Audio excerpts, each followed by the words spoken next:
আল কোরআনের আলো, কোরআন হাদিসের আলো, কেপটাউনবাসীর পক্ষ থেকে আজহারীর জন্য আমরা সবাই ধন্য, আমরা সবাই ধন্য।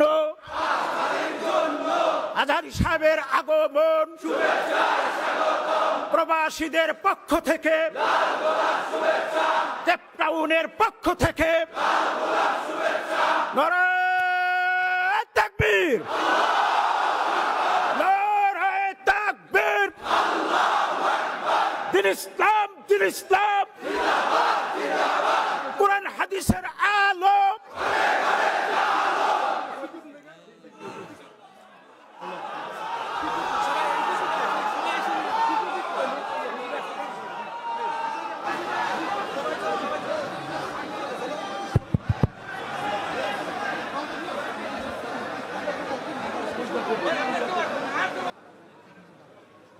আসসালামু আলাইকুম ওয়া রাহমাতুল্লাহি তাআলা ওয়া বারাকাতুহু।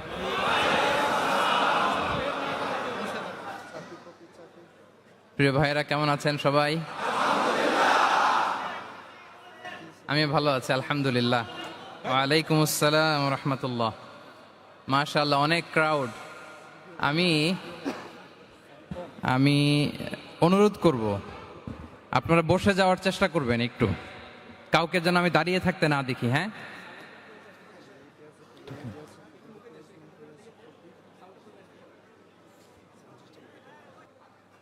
যদি একটু বাড়ানো যায়। Can you turn up the volume?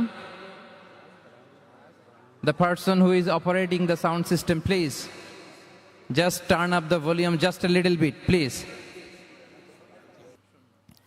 আসসালামু আলাইকুম ওয়া রাহমাতুল্লাহি ওয়া বারাকাতুহু। نحمده ونصلي على رسوله الكريم، أما بعد فأعوذ بالله من الشيطان الرجيم، بسم الله الرحمن الرحيم. إنما المؤمنون إخوة فأصلحوا بين أخويكم واتقوا الله لعلكم ترحمون. صدق الله العظيم. رب اشرح لي صدري ويسر لي أمري واحلل عقدة من لساني يفقه قولي. تفسير القرآن মাহফিল বাস্তবায়ন কমিটি দক্ষিণ কোরিয়ার আয়োজনে, দক্ষিণ আফ্রিকার আয়োজনে, দক্ষিণ আফ্রিকার পর্যটন নগরী কেপ টাউনের এই মসজিদুল কুদসে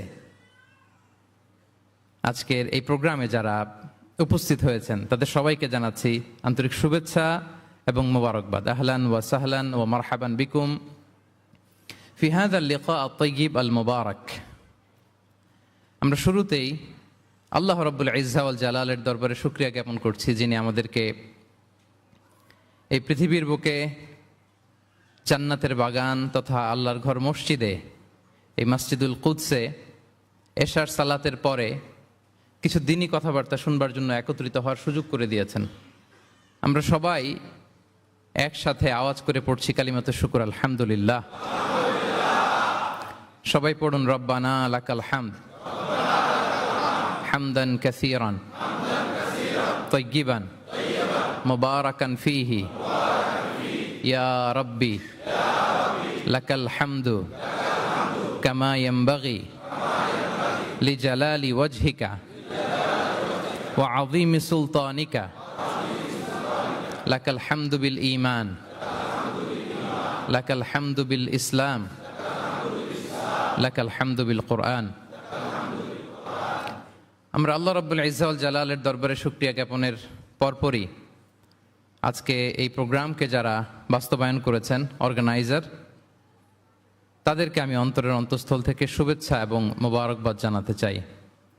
and specially I would like to thank the Masjidul Quds authority for giving us a chance to organize such a beautiful event inside the mosque. May Allah reward them the best. আমরা সবাই বলি আমিন। আজকের এই প্রোগ্রামে উপস্থিত আছেন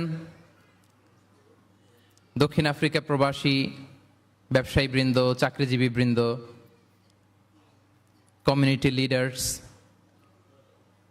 press, media, সাংবাদিক, volunteers আছেন, আইম্মাতুল মাসাজিদ, মাদ্রাসা শিক্ষক মণ্ডলী এবং সেকেন্ড ফ্লোরে আমাদের বোনেরাও এসছেন এবং আমাদের কচিকাচা সোনামণিরা, ছাত্র ভাইয়েরা এবং ফরেনার যদি কেউ থেকে থাকেন, আমি সবাইকে অন্তরের অন্তঃস্থল থেকে শুভেচ্ছা এবং মোবারকবাদ জানিয়ে শুরু করছি।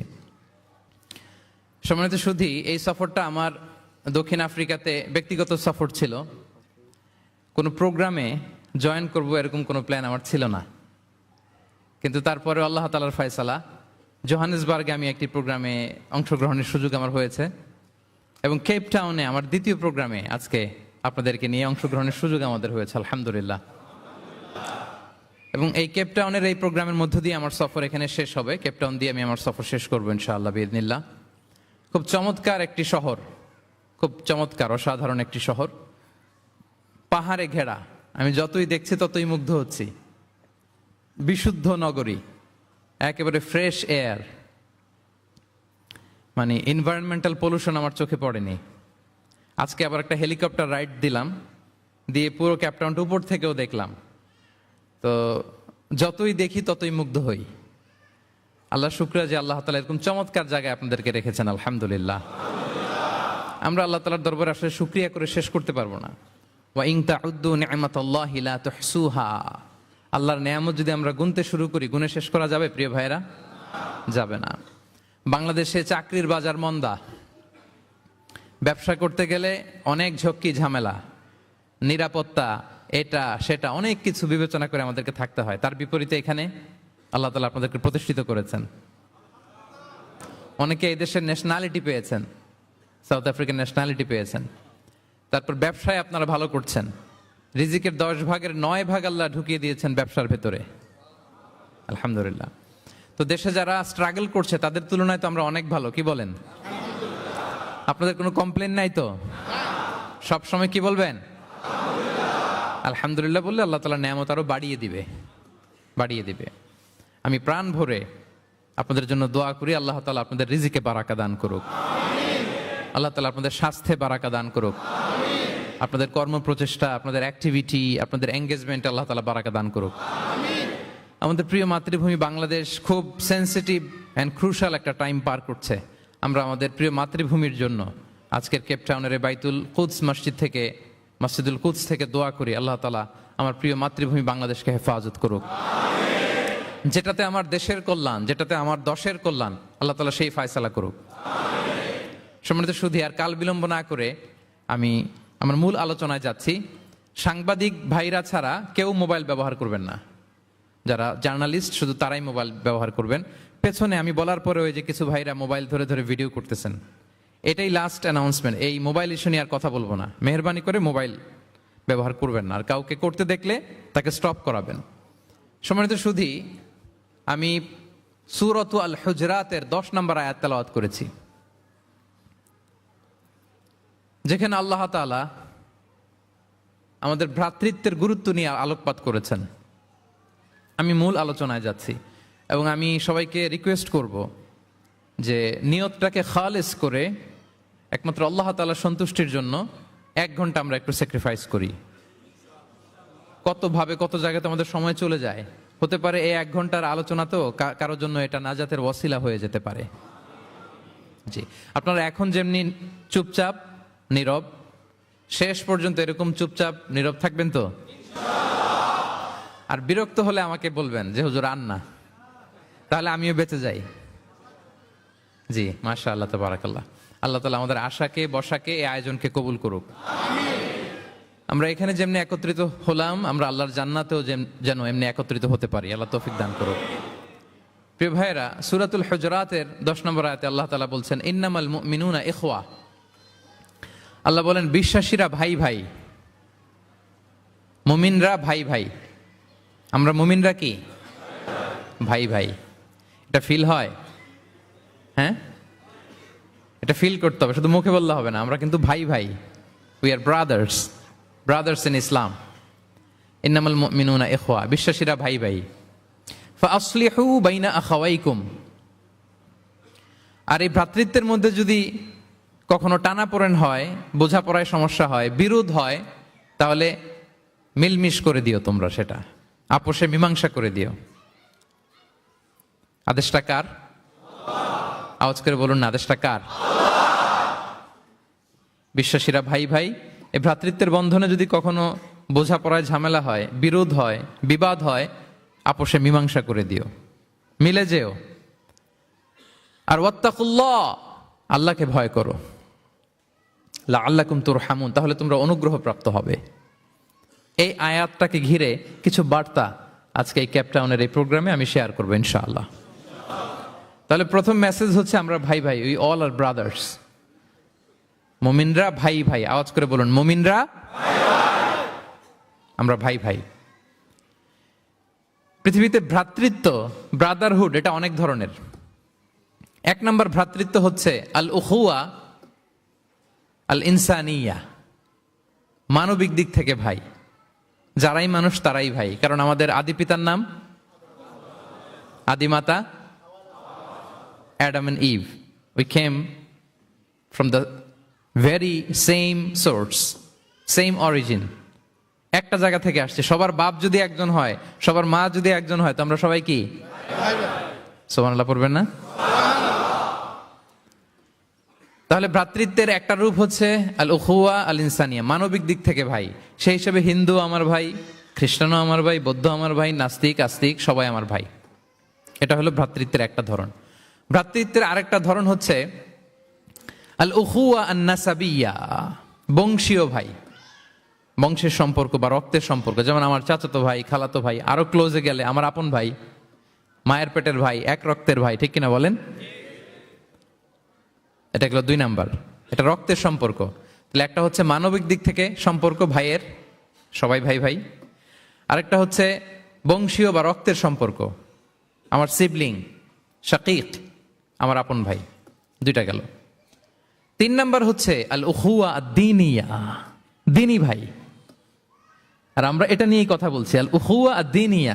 ইন্নামাল মুমিনুনা ইখওয়াতুন, মুফাসসিরিন ইকরাম বলেছেন ইয়ানি ইখওয়াতুন ফিদ-দীন। মুমিনরা ভাই ভাই হচ্ছে 3 নাম্বার সেন্সে, আমরা দ্বীনি ভাই। আমি আপনাদের কাউকে দেখি নাই, আমাকে হয়তো সোশ্যাল মিডিয়ায় দেখেছেন, কিন্তু সরাসরি হয়তো দেখেন নাই। কিন্তু এই যে আমাদের ভ্রাতৃত্ব, এটা দ্বীনি ভ্রাতৃত্ব, দ্বীনি ভাই।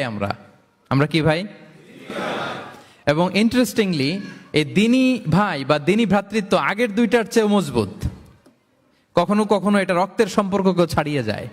সুবহানাল্লাহ পড়েন। বদরের যুদ্ধে এই পাশে কুরাইশরা মানে মুশরিকরা, এই পাশে মুমিনরা। এমনও হয়েছে রাসূল সাল্লাল্লাহু আলাইহি ওয়াসাল্লামের পক্ষে মুমিনদের ওখানে এক ভাই, আর আবু জাহেলের সাথে আরেক ভাই, দ্বন্দ্ব, সংঘাত। এই ভাই ওই ভাইকে হত্যা করেছে দ্বীনের কারণে। তার মানে দ্বীনি ভ্রাতৃত্ব এটা এত মজবুত, এটা মাঝে মাঝে রক্তের সম্পর্ককেও ছাড়িয়ে ছাপিয়ে উপরে উঠে যায়। আল্লাহু আকবার। তাহলে আমাদের সম্পর্কটা হচ্ছে এরকম মজবুত সম্পর্ক। প্রিয় ভাইরা, আমরা সবাই দ্বীনি ভাই। আওয়াজ করে বলুন, কি ভাই? এবং আমাদের দৃষ্টান্ত দিয়েছেন বিষ্ণু ইসলাম। তিনি বলেছেন তোমরা সবাই দ্বীনি ভাইয়েরা, সবাই মিলে এক দেহ এক প্রাণ। আওয়াজ করে বলুন, এক দেহ এক প্রাণ। শুধু মুখ দিয়ে বললেই হবে না, এটা ফিল করতে হবে। আমরা সবাই এক দেহ এক প্রাণ। বিষ্ণুই বলেন মাসালুল মুমিনিনা ফি তাওয়াদ্দিহিম ওয়া তারাহুমিহিম ওয়া তাআতুফিহিম মাসালুল জাসাদ। মুমিনদের ভালোবাসা সম্পর্ক, এটার দৃষ্টান্ত হচ্ছে, পারস্পরিক ভালোবাসা সম্পর্ক হচ্ছে কামাসালিল জাসাদ, এটা একটা দেহের মতো। আমরা সবাই মিলে এক দেহ।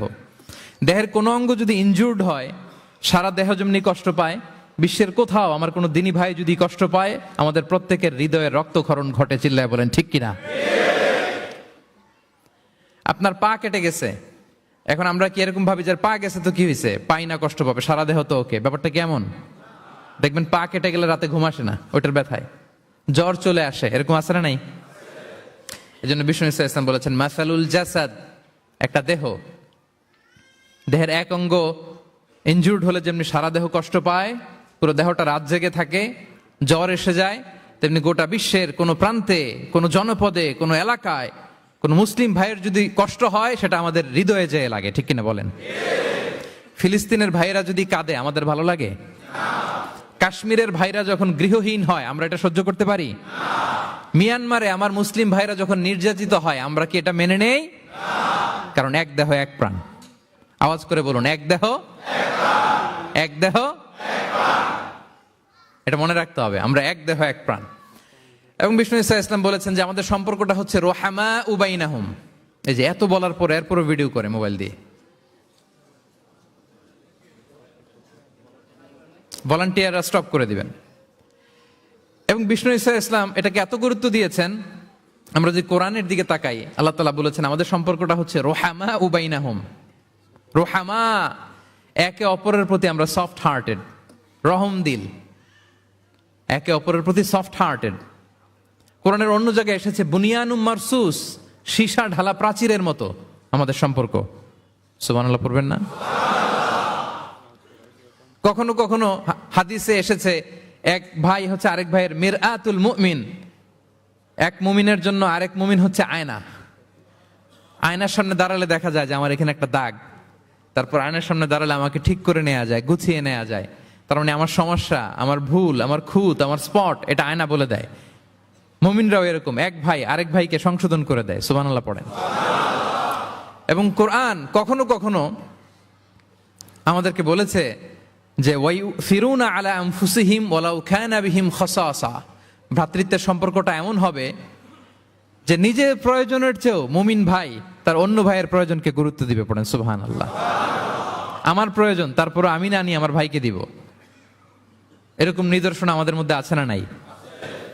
আপনারা ইয়ারমুকের যুদ্ধের নাম শুনেছেন, হিজরি 15 সালের কথা। বিষ্ণু ঈসা ইসলামের ইন্তেকালের 4-5 বছর পরের ঘটনা।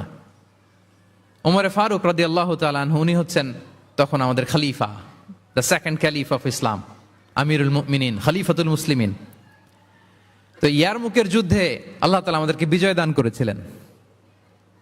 কিন্তু এমনি এমনি বিজয় আসে নাই, এমনি এমনি আসে নাই। একের পর এক সাহাবারা আহত হয়েছেন, নিহত হয়েছেন, মানে শহীদ হয়েছেন। এবং যুদ্ধের এক পর্যায়ে এমন হয়েছে, খাবারের অভাবে, পানির অভাবে সাহাবারা ছটফট করছিলেন, এক ফোঁটা পানি নাই, রুহু বেরোয় যায়, পানি পানি বলে চিৎকার করছেন। তৃষ্ণায় যখন কাতর,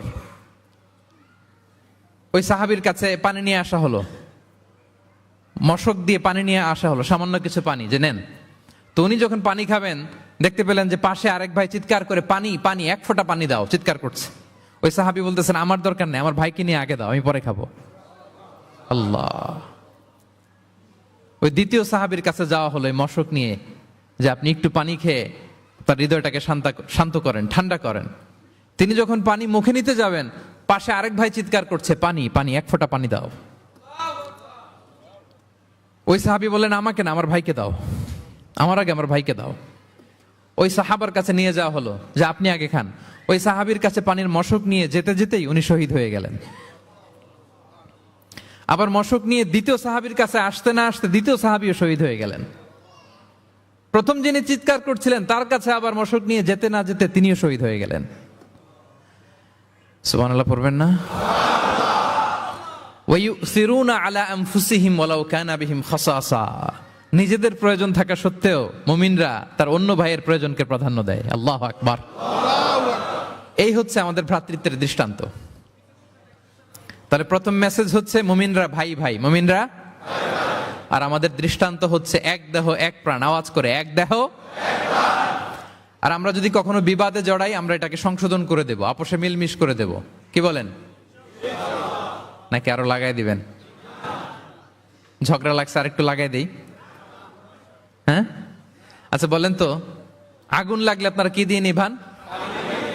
ওইখানে যদি কেউ তেল ঢেলে দেয়, এই কাজ করবেন? মিলিয়ে দিব আমরা, পারা যাবে তো? প্রিয় ভাইয়েরা, ইউনিটির কোনো বিকল্প নাই, সংঘবদ্ধ থাকার বিকল্প নাই, সুসম্পর্কের কোনো বিকল্প নাই।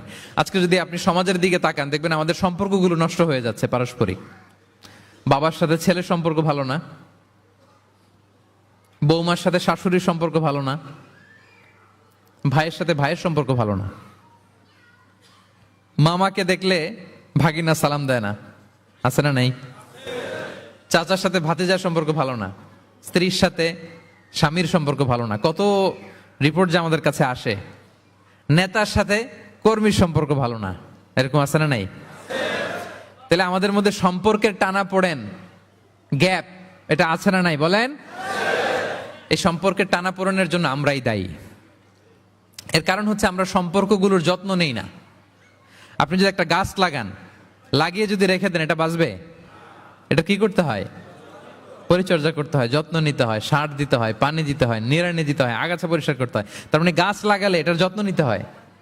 কথা বুঝতে পেরেছেন? আমাদের এই যে সন্তান, ওদেরকে যদি আপনি এমনি ছেড়ে দিয়ে রাখেন, মানুষ হবে না তারা, তাদের যত্ন নিতে হয়, ফলে মানুষের মতো মানুষ হয়। ঠিক কিনা বলেন? তো আমরা সব কিছু টেক কেয়ার করি, যত্ন নেই, কিন্তু আমাদের সম্পর্কগুলোর যত্ন নেই না।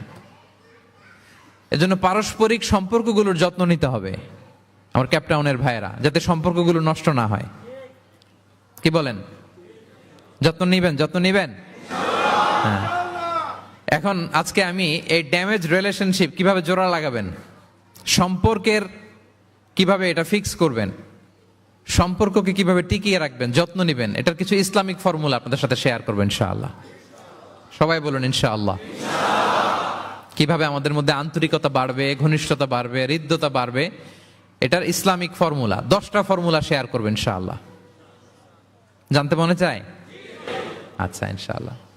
তাহলে শুরু করছি, কি করে আমরা আমাদের সম্পর্কগুলোর যত্ন নিব, কি করে আমাদের পারস্পরিক হৃদ্যতা, ভালোবাসা, আন্তরিকতা বাড়াবো, এ ব্যাপারে কোরআন এবং সুন্নাহ আমাদেরকে কি বলে। এক নম্বরে, প্রিয় ভাইরা, এক নম্বরে কোরআন আমাদেরকে আমাদের পারস্পরিক হৃদ্যতা, ভালোবাসা বাড়ানোর জন্য যে গাইডলাইন দেয় সেটা হচ্ছে দেখা হলেই সালাম দাও। দেখা হলেই কি? সালাম। সালাম দিলে সম্পর্ক বাড়ে। আলহামদুলিল্লাহ পড়বেন না? কোরআন বলছে ফাইদা দাখালতুম বুয়ুতান ফাসাল্লিমু আলা আনফুসিকুম তাহিয়াতাম মিন ইনদিল্লাহি মুবারাকাতান তাইয়্যিবা। তোমরা যখন ঘরে প্রবেশ করবে, তোমরা নিজেদেরকে সালাম দাও, মানে বলো আসসালামু আলাইকুম। এটা হচ্ছে তাহিয়াতাম মিন ইনদিল্লাহ, আল্লাহর পক্ষ থেকে অভিবাদন পদ্ধতি। এটা আল্লাহ শিখিয়েছেন। গ্রিটিংস আমরা তো বলি হ্যালো, হাই, তারপর গুড মর্নিং, গুড ইভিনিং, এগুলো বলি, কিন্তু আল্লাহ শিখিয়েছেন আসসালামু আলাইকুম। আদম আলাইহিস সালামকে যখন আল্লাহ তাআলা তৈরি করলেন, 60 হাত লম্বা করে বানালেন। কয় হাত? আপনি কয় হাত? আপনিও 60 হাত? আমাদের হাতে রাফলি 3.5 হাত। কিন্তু আদম আলাইহিস সালাম তিনি লম্বায় কত ছিলেন? তো আদম আলাইহিস সালাম যখন সৃষ্টি হলেন, তখন আল্লাহ তাআলা আদম আলাইহিস সালামকে বললেন, আদম তুমি সালাম দাও। কি দাও? ফেরেশতারা বসা ছিল, সাল্লিম আলা উলাইকান নাফার, সালাম দাও। ওই যে এই যে মোবাইল দিয়ে ভিডিও করে আল্লাহ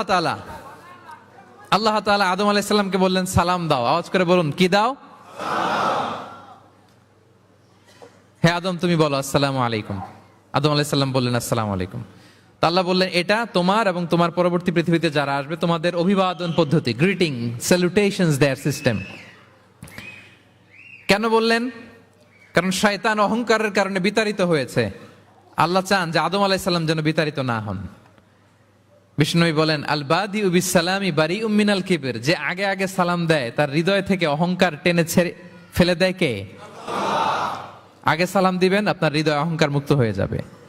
তা আল্লাহ তাআলা চাইলেন ইবলিশ যেই ভুল করেছে আদম যেন সেটা না করে, আদমের হৃদয় যেন আগে থেকে অহংকার মুক্ত থাকে। তাই সৃষ্টির পরে আল্লাহ তাআলা আদম আলাইহিস সালামকে বললেন, আদম তুমি সালাম দাও, পড়েন আল্লাহু আকবার। তাহলে পারস্পরিক ভালোবাসা, হৃদ্যতা বাড়ানোর 1 নম্বর পদ্ধতি হচ্ছে সালাম। 1 নম্বর পদ্ধতি কি? আগে দিবেন না পরে? অনেকে বসে থাকে যে আমার আগে দেখ। আমি তো বাইরে দেখলাম খুব ঠান্ডা, কিন্তু এখানে এত ক্রাউড, এখন তো ঘামতেছি রীতিমতো। থাক প্রিয় ভাইয়েরা, অসুবিধা নেই, থাক। আগে দিবেন না পরে? বাসায় যে এখন আসতে হয়ে গেছে সাউন্ড। হ্যাঁ আচ্ছা, ভাবিরাও উপরে আছে। দুই পক্ষে আমার ব্যালেন্স করে বলতে হবে। ভাবিরা ট্রাই করবেন, ভাবিরা যেন আগে দিতে পারেন, আর ভাইরা আপনারাও ট্রাই করবেন, আপনারা যেন আগে দিতে পারেন। সালাম নিয়ে আমরা কম্পিটিশন করব, কে কার আগে দিতে পারে, ঠিক কিনা? আমি আপনাদেরকে আবারও সালাম দিচ্ছি, আসসালামু আলাইকুম ওয়া রাহমাতুল্লাহ। তাহিয়াতাম মিন ইনদিল্লাহি মুবারাকাতান তাইয়্যিবা, আল্লাহর পক্ষ থেকে অভিবাদন, মুবারাকা বরকতময়, তাইয়্যিবা এটা পবিত্র বাণী। শান্তির বাণী। অনেকে বলে হুজুর ঘরে শান্তি নাই, ঘরে তো শান্তির বাণী তো আপনি ঢুকানি না, ঘরে আসবে কোত্থেকে? শান্তির পায়গাম তো ঢুকাতে হবে, আর শান্তির পায়গামের নাম হচ্ছে সালাম। শান্তির পায়গামের নাম কি? তাহলে ঘরে সালামের চর্চা। আপনি ভাবিকে দিবেন, ভাবি আপনাকে দিবে। আপনি বাচ্চাকে দিবেন, বাচ্চা আপনাকে দিবে। সবাই সবাইকে আগে দেওয়ার চেষ্টা করবো, নাকি বসে থাকবেন? পারবেন? ঠিক আছে। তাহলে পারস্পরিক সম্প্রীতি, হৃদ্যতা, ভালোবাসা বাড়ানোর 1 নম্বর ফর্মুলা হচ্ছে সালাম। 1 নম্বর ফর্মুলা। আমি কিন্তু জিজ্ঞেস করবো আবার শেষে, এজন্য কান দুটো খরগোশের কানের মতো খাড়া করে আমার দিকে তাকিয়ে থাকুন। 1 to 1, brain to brain. Mobile নাই, ভিডিও নাই, ক্যামেরা নাই, শুধু এভাবে চাতক পাখির মতো তাকিয়ে থাকেন, দেখবেন যে সিনা বা সিনা এলেম আসছে এভাবে, হৃদয় থেকে হৃদয়ে, নাকি মোবাইল থেকে মোবাইলে? এখন তো মোবাইল থেকে মোবাইলে এলম এসেছে, সিনা থেকে সিনা। 1 to 1, ব্রেন টু ব্রেন। তাহলে হৃদ্যতা, সম্পর্ক, ভালোবাসা এটা বাড়ানোর 1 নম্বর ইসলামী ফর্মুলা কি? এবং বিষ্ণু ইসলাম বলেছেন, এই সালাম যদি দাও তাহলে তোমাদের পারস্পরিক ভালোবাসা বাড়বে। তিনি বললেন, আওয়ালা আদুল্লুকুম আলা শাইইন ইযা ফাআলতুমুহু তাহাব্বাবতুম। হে সাহাবীরা, আমি কি তোমাদেরকে একটা টিপস শিখাই দিব না, যেটা করলে তোমাদের মধ্যে ভালোবাসা বাড়বে? সাহাবারা বললেন, অবশ্যই শেখাবেন। বিষ্ণু ইসলাম বললেন, আফশুস সালামা বাইনাকুম। যদি চাও নিজেদের ভালোবাসা বাড়ুক তো বেশি বেশি সালাম দাও। সরাসরি বিষ্ণু ইসলাম এটাই বলেছেন।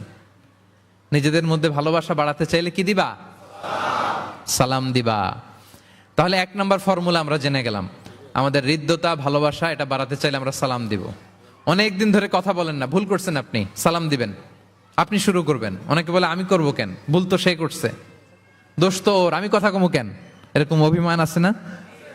এই অভিমান আর গো ধরে বসে থাকবেন? আর আওয়াজ করে বলেন, থাকবেন? বরং কি করবেন?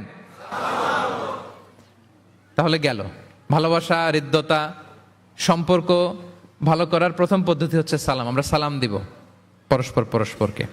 গেল। 2 নাম্বার টিপস বা ফর্মুলা হচ্ছে স্মাইলিং ফেসে থাকা, মানে মুচকি হাসির একটা ভাবে থাকা সব সময়। এটা সুন্নাহ। মুচকি হাসি। কি হাসি? প্রিয় ভাইরা খেয়াল রাখবেন, হাসি এটা কিন্তু ইতিবাচক ভাবে সংক্রামক, মানে এটা ছড়ায়। আমি হেসে হেসে কথা বললে শ্রোতাও একটু হাসি খুশি ভাব, আমি গোমরামুখ, আপনারাও গোমরামুখ, এরকম হয় না? এবং দেখবেন যে সব সময় একটু স্মাইলিং ফেসে থাকে তাকে সবাই পছন্দ করে। কথা বলেন ঠিক কিনা? হাসি এটা পজিটিভলি সংক্রামিত হয়, ছড়ায়, অন্যকে প্রভাবিত করে, এবং মানসিক স্বাস্থ্যের সাথে হাসির সম্পর্ক আছে। যারা গোমরামুখ থাকে এরা অসুস্থ থাকে বেশি, আর যারা হাসি খুশি থাকে এরা সুস্থ থাকে বেশি। এজন্য হাসবেন তো, নাকি চেহারা গোমরা করে রাখবেন? এই দেখছেন সবার মধ্যে একটা হাসি হাসি ভাব চলে আসছে, আলহামদুলিল্লাহ বলেন। তাহলে পারস্পরিক সম্প্রীতি, ভালোবাসা বাড়ানোর পদ্ধতি হচ্ছে কারোর সাথে কথা বললে, দেখা হলে আমরা একটা স্মাইলিং ফেসে থাকবো, মুচকি হাসি। হাসি 3 ধরনের আমার ক্যাপটাউনের ভাইরা। কয় ধরনের? একটা হচ্ছে কাহকাহা, অট্ট হাসি, এটা জায়েজ নাই। এই যে আমরা ছোটবেলায় আলিফ লাইলার মধ্যে এই আলিফ লাইলার দত্ত হা হা হা হা করে একটা হাসি দিত না? এই হা হা হা করে এই হাসি দেয়া যাবে না, নিষেধ। উদাহরণ দেওয়ার জন্য আমি বললাম আর কি। আচ্ছা, আরেকটা হচ্ছে আদ-দেহেক। আদ-দেহেক মানে স্বাভাবিক হাসি, একটু দাঁত দেখা যায়, এটা জায়েজ, এটা দেয়া যাবে। সবচেয়ে ভালো এন্ড রেকমেন্ডেড এন্ড সুন্নাহ হচ্ছে তাবাসসুম, মুচকি হাসি। আল্লাহু আকবার। বিষ্ণু ইসলামের চেহারা মোবারকের মধ্যে সব সময় মুচকি হাসির একটা রেশ ওনার ঠোঁটে লেগেই থাকতো। সাহাবী আব্দুল্লাহ ইবনে হারিস রাদিয়াল্লাহু তাআলা আনহু বর্ণনা করেন, তিনি বলেন, মা রাআইতু আহাদান আকসারা তাবাসসুমান মিন রাসূলিল্লাহি সাল্লাল্লাহু আলাইহি ওয়াসাল্লাম। তিনি বলেন, আমি আমার জীবদ্দশায়, আমার জীবনে রাসূল সাল্লাল্লাহু আলাইহি ওয়াসাল্লামের চেয়ে বেশি কাউকে মুচকি হাসি অবস্থায় থাকতে দেখি নাই। সব সময় মুচকি হাসি, একটা স্মাইলিং ফেস থাকবেন, নাকি গোমরা মুখ থাকবেন? হ্যাঁ, কি করবেন? মুচকি হাসি। এবং আপনি আপনার ভাইয়ের দিকে তাকিয়ে মুচকি হাসি যদি দেন, বিষ্ণু সাল্লাল্লাহু আলাইহি ওয়াসাল্লাম বলেন, তাবাসসুমুকা ফি ওয়াজহি আখিকা সাদাকা। Your smile to your brother, it's a charity. তুমি তোমার ভাইয়ের দিকে তাকিয়ে যে মুচকি হাসি দাও, এটা দিলেও সাদাকার সওয়াব হয়ে যায়। আপনি দিলেন হাসি, আমল নামায় যুক্ত হলো কি সাদাকা। হ্যাঁ, এবং বিষ্ণু সাল্লাল্লাহু আলাইহি ওয়াসাল্লাম বলেছেন, তুমি কোনো কাজকে লা তাহকিরান্না মিনাল মা'রুফি শাইআ, কোনো কাজকে ছোট করে দেখবে না, কোনো নেক আমলকে। যদিও তুমি তোমার ভাইয়ের চেহারার দিকে মুচকি হাসি দিয়ে তাকাও, এটাও সাদকা দেওয়ার সওয়াব। তাহলে আমরা কারোর সাথে যখন কথা বলবো, দেখা হবে, আমরা একটা স্মাইলিং ফেসে থাকবো, গোমরা মুখে থাকবো না। কি বলেন, পারা যাবে? সব সময় স্মাইলিং ফেস, মুচকি হাসি। বিষ্ণু সাল্লাল্লাহু আলাইহি ওয়াসাল্লাম মুচকি হাসতেন। যে মুচকি যারা হাসি তাদেরকে সবাই পছন্দ করে। মুখটা যদি গোমরা করে কেউ রাখে, দেখতে ভাল লাগে, কথা বলতে ভাল লাগে। দেখবেন অনেক বড়দেরকে বাচ্চারা ভয় পায়, কাছে যায় না। কেন বলেন তো? গম্ভীর থাকে। আবার অনেক মানুষের কাছে তাকে দেখলেই বাচ্চারা দৌড়ে কোলে কোলে উঠতে যায়, আছে না নাই? Smiling face.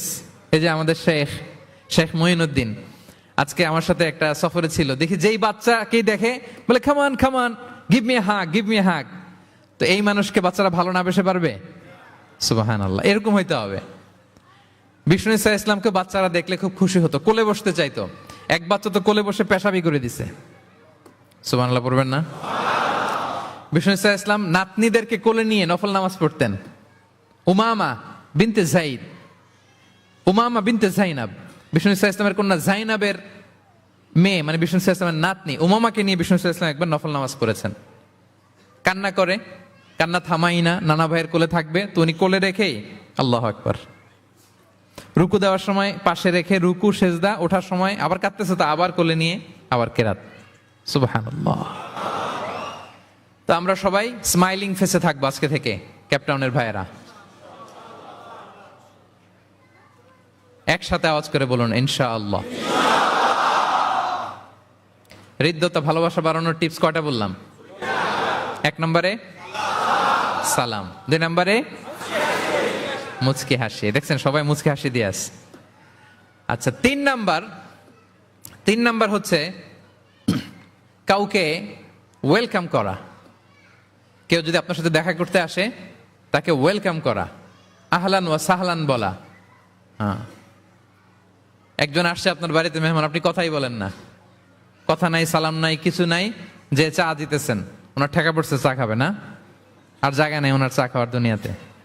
না, এটা করবেন না। আপনি এগিয়ে যাবেন, সালাম দিবেন, মুসাফা করবেন, মুআনাকা করবেন, খোঁজ খবর নেবেন, ওয়েলকাম জানাবেন, লিটারালি ওয়েলকাম। এরকম যদি করেন, যদি ওয়েলকাম বলেন, তাকে আনার জন্য এগিয়ে যান, হি ফিল লাইক, মানে আপনি তাকে দেখে খুশি, you are very happy to see হিম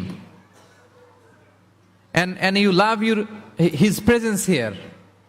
সে আসছে, আপনি খুশি, তার অ্যাকম্পানিটা ভালো লাগতেছে, এটা সে ফিল করবে।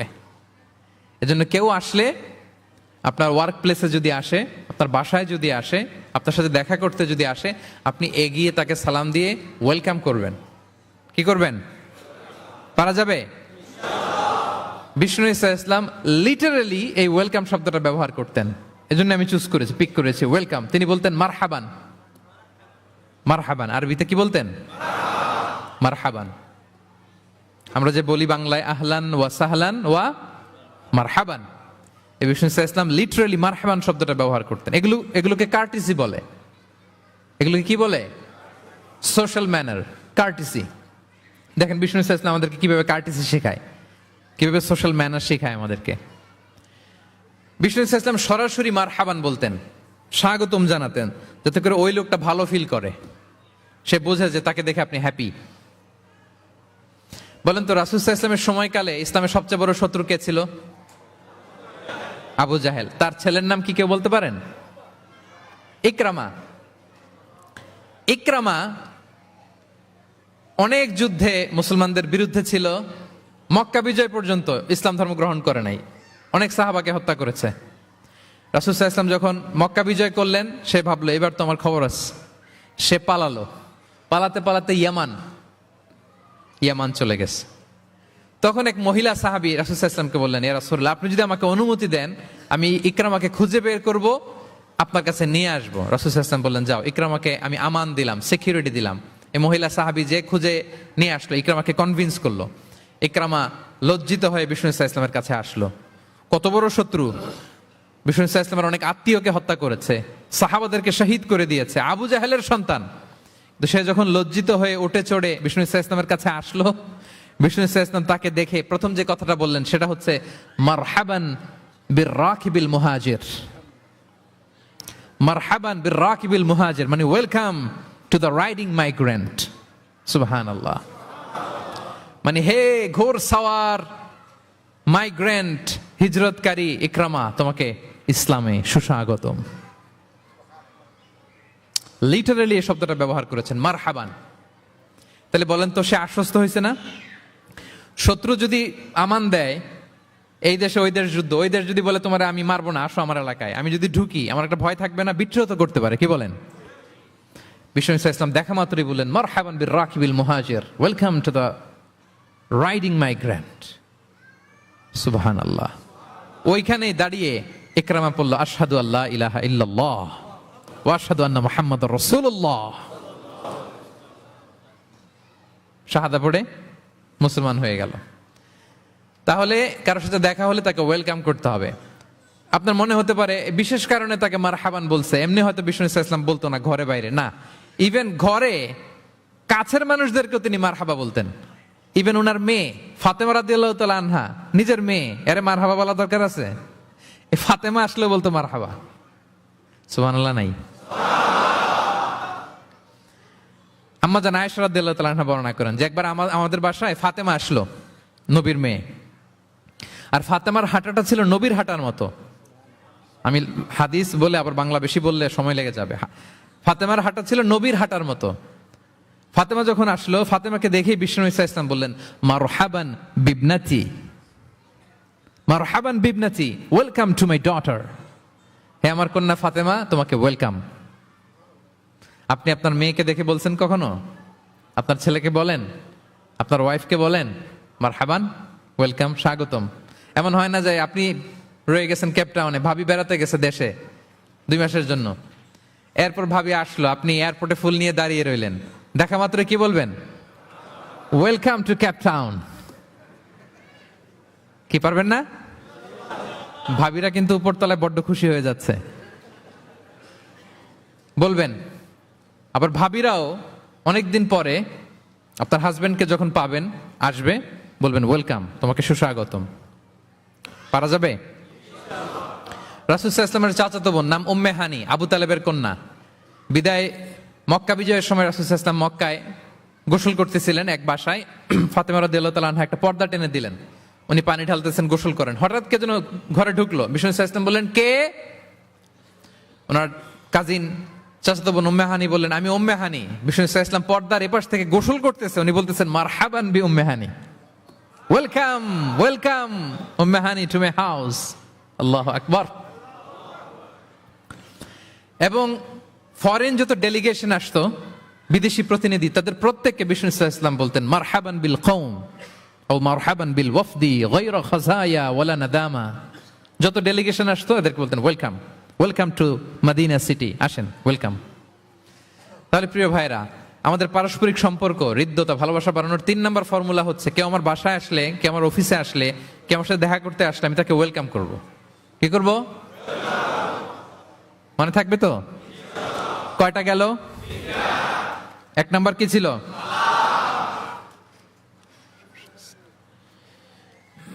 2 নাম্বার, 3 নাম্বার ওয়েলকাম।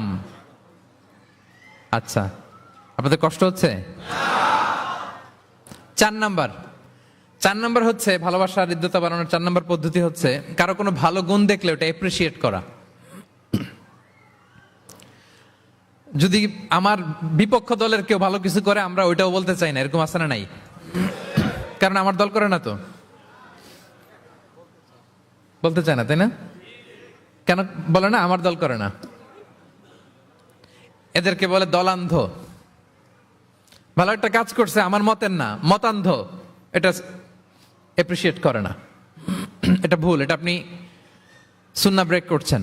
সুন্নাহ হচ্ছে যে দলের হোক, যে মতের হোক, এমনকি ভিন্ন ধর্মী হোক, ভালো করলে এটা ক্রেডিট দিতে হবে, ভালো করলে এপ্রিসিয়েট করতে হবে, কমপ্লিমেন্ট দিতে হবে। আমরা অন্যের ভালো কাজের স্বীকৃতি দিতে চাই না, কার্পণ্য করি, ক্রেডিট দিতে চাই না, প্রশংসা করি না। আমরা গুণমুগ্ধ হই কিন্তু গুণগ্রাহী হতে চাই না। কারো একটা ভালো গুণ দেখে আমি ভিতরে ভিতরেও এত সুন্দর, কিন্তু বলি না, প্রকাশ করি না। এটা ঠিক না। সুন্নাহ হচ্ছে কারো ভালো কোনো গুণ দেখলে এটা প্রকাশ করা, এপ্রিসিয়েট করা। কি করা?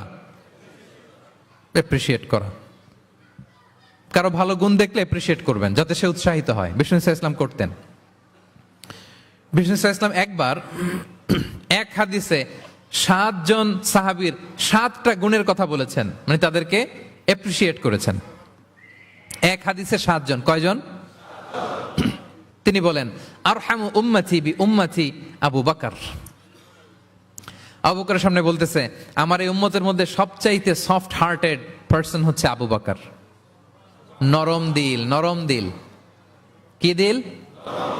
বিষ্ণু ইসলাম যখন ইন্তেকাল করলেন, ওনাকে খলিফা বানানো হলো। তো খলিফাই তো ইমাম মসজিদে নববীর। নামাজের সময় হয়েছে, উনি দাঁড়াইছেন। একামত হয়েছে, উনি কান্নার চোটে কেরাতি পড়তে পারে না। কেন? কারণ উনি ভাবতেছে কাইফা আকুমু মাকামা রাসূলিল্লাহ, আমি কিভাবে নবীর জায়গায় দাঁড়িয়ে ইমামতি করব। গতকাল তো এখানে নবী দাঁড়িয়ে ইমামতি করেছে, আমি নবীর জায়গায় ইমাম হব কিভাবে? এই ভাবনা থেকে উনি কাঁদতে কাঁদতে ওনার তেলাওয়াতই শুনতো না। পিছনে কমপ্লেন আসছে পরে যে ওনার তেলাওয়াত আমরা শুনতে পাই না। আরহামু উম্মতি বি উম্মতি আবু বকর। এরপর বিষ্ণু বললেন ও আসাদ্দুহুম ফি আমরিল্লাহি উমর, আর আল্লাহর দিন বাস্তবায়নে সবচাইতে কঠোর হচ্ছে ওমরে ফারুক। সবচাইতে কঠোর, সবচাইতে কঠোর। বিষ্ণু বলেন ওমর, তুমি যদি কোনো রাস্তা দিয়ে হাঁটো, শয়তান যদি দেখে, শয়তান ওই রাস্তা রেখে দিয়ে অন্য রাস্তা দিয়ে হাঁটে। আবার বিষ্ণু বলেন আমার পরে কোনো নবী নাই, লা নাবিয়্যা বা'দি ওয়ালা রাসূল, আমার পরে কোনো নবী নাই, রাসূলও নাই। তবে লাউ কানা বা'দি নাবিয়্যুন লাকানা ওমর, আমার পরে নবী হওয়ার যোগ্যতা যদি কারো থাকে, আমার সাহাবী ওমরের সেই যোগ্যতা আছে। প্রভু তুমি বলেছ রাসূল দেবে না, বলনি দেবে না ওমর, বলনি দেবে না হামজা তারিক, খালিদ বিজয় সমর। প্রভু তুমি বলেছ রাসূল দেবে না, বলনি দেবে না ওমর, বলনি দেবে না হামজা তারিক, খালিদ বিজয় সমর। প্রভু তুমি বলেছ রাসূল দেবে না। আল্লাহু আকবার। আল্লাহর জমিনে আল্লাহর দিন বাস্তবায়নে সবচাইতে কঠোর হচ্ছেন ওমরে ফারুক।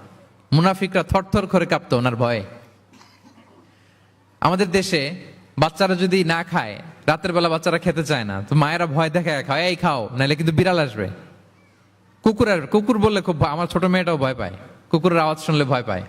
তো খেতে না চাইলে বলে এই কুকুর আসবে, কিন্তু কুকুর এটা করে না। বাচ্চাদেরকে খাওয়াতে গেলে যখন জ্বালাতন করে খেতে চায় না, মায়েরা কি বলে? এই ভূত আসবে, এই কুকুর আসবে। মদিনায় কি করতো জানেন? বাচ্চারা খেতে না চাইলে মায়েরা বলতো হা হুয়া ইয়াতি উমর, হা হুয়া ইয়াতি উমর, তাড়াতাড়ি খাও, এই যে ওমর আসতেছে, ওমর। What a personality. ওয়া আশাদ্দুহুম ফি আমরিল্লাহি উমর, আল্লাহর দিন বাস্তবায়নে সবচেয়ে কঠোর ছিলেন ওমর রাদিয়াল্লাহু তাআলা আনহু। ওয়া আসদাকুহুম হায়াআন উসমান, আর সবচেয়ে লজ্জাশীল ছিল আমার সাহাবীর মধ্যে কে? উনি এত লজ্জাশীল ছিলেন, উনাকে দেখে ফেরেশতারা লজ্জা পেয়ে যেত। আল্লাহ আল্লাহ, এত লজ্জাশীল, ফেরেশতারা লজ্জা পেয়ে যেত। ওয়া আকরাউহুম লিকিতাবিল্লাহি উবাই ইবনে কাব, আল্লাহর কিতাব সবচাইতে বিশুদ্ধ করে তেলাওয়াত করতে পারতো উবাই ইবনে কাব রাদিয়াল্লাহু তাআলা। এই মোবাইলটা বন্ধ করতে হবে। ওই যে সবচাইতে চমৎকার করে কোরআন তেলাওয়াত করতে পারতো বিশুদ্ধভাবে, কারীদের মতো করে কে? উবাই ইবনে কাব। ও আফরাদুহুম যায়েদ ইবনে সাবিত, ফারায়েজের বিধিবিধান, মানে বাবা মারা গেলে সন্তান যে ওয়ারিস হয়, দ্য ল অফ ইনহেরিটেন্স, এটার ব্যাপারে এক্সপার্ট সাহাবী হচ্ছে যায়েদ ইবনে সাবিত রাদিয়াল্লাহু তাআলা আনহু। ওয়া আ'লামুহুম বিল হালালি ওয়াল হারামি মুআয ইবনে জাবাল, আর আমার সাহাবাদের মধ্যে হালাল হারামে স্পেশালিস্ট হচ্ছে মুআয ইবনে জাবাল। ওয়া ইন্না লিকুল্লি উম্মাতিন আমিন ওয়া আমিনু হাযিহিল উম্মতি আবু উবাইদা ইবনুল জাররাহ। সব উম্মতের মধ্যে একজন বিশ্বস্ত গার্ডিয়ান থাকে, আমার উম্মতের মধ্যে বিশ্বস্ত গার্ডিয়ান সাহাবীর নাম হচ্ছে আবু উবাইদা ইবনে জাররাহ। সুবহানাল্লাহ পড়ে। আচ্ছা, ওই সাহাবীদের সামনে দাঁড়িয়ে বিশ্বনবী যখন এই এপ্রিসিয়েশন দিচ্ছে, বলেন তো সাহাবীদের কেমন লাগতেছে? কেমন লাগতেছে? আল্লাহ, এপ্রিসিয়েশন দিচ্ছে তো এলাকার মেয়র, তাই না? এমপি, প্রেসিডেন্ট, খোদ বিশ্বনবী, খোদ। দেখেন, উনি চাইলে না বললেও পারতেন, তাদেরকে ইন্সপায়ার করার জন্য তাশজিআন তাদের প্রশংসা করেছেন, এপ্রিসিয়েশন। দেখতেছে যে আবু বকর খুব নরম দিল, তিনি বললেন। দেখতেছেন যে ইসলাম প্রচারে ওমর খুব শক্ত মজবুত, তাকে এপ্রিসিয়েট করলেন, ক্রেডিটটা তাকে দিলেন। তাহলে বিশ্বনবী ক্রেডিট দিতে কখনো কার্পণ্যতা করতেন? গুণগ্রাহী ছিলেন। কিন্তু আমরা ভালো কিছু দেখলে এটা যে ভালো এতটুকু বলতে চাই না। এরকম করবেন আর না, এরকম করবেন না। সাহাবীদের মধ্যে সবচেয়ে সুরেলা গলার সাহাবী ছিলেন আবু মুসা আল-আশআরী রাদিয়াল্লাহু তাআলা আনহু। একদিন তিনি আবু মুসাকে বলেন, আবু মুসা, তুমি যে রাতে তেলাওয়াত করো আমি কিন্তু শুনি। ইয়া রাসূলুল্লাহ, আপনি কি করে শুনেন? আমার বাড়ি কই, আপনি থাকেন কই? বলতেছে, গত রাতে তুমি সূরা কাহাফ তেলাওয়াত করছো না? বলছে, জি করছি তো। আপনি কিভাবে শুনলেন?